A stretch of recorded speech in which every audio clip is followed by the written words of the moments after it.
The REACT program is actually originated by the Helsinki Spain, and we organized or collaborated with them in order to provide the students with an experience in the master's program that allowed them to get more practical, real-life understanding of what it's like to be in fields or be in the operations off-site. It's a module of about 5 weeks called REACT. And within that, there is a 1-week module called the HEAT program, and it gives them really that on-site, real-life, full hands-on experience. And it helps people to get, I think, outside of, learn more about themselves on a personal level and understand how do they react in situations of the unknown. I took a similar program actually 15 years ago, and I felt that it was really useful.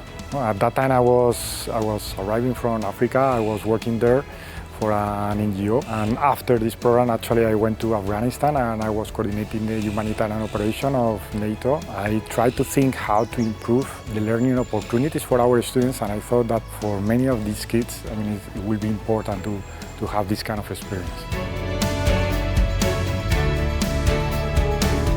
The Rapid Experts Team for Cooperation is one of the most important training of Helsinki Spain, and it was created to promote human rights and peace building.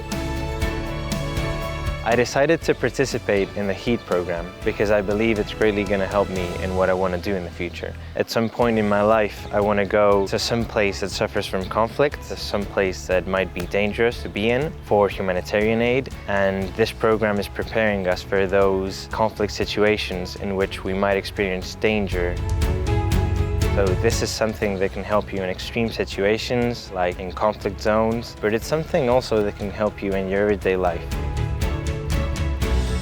This program is very, very helpful and a way to be able, for a humanitarian working at the field and vast remote areas, to have these skills needed for anyone that is involved in any injury, accident, or any critical issues where I could be able to give help for my colleagues and for myself as well.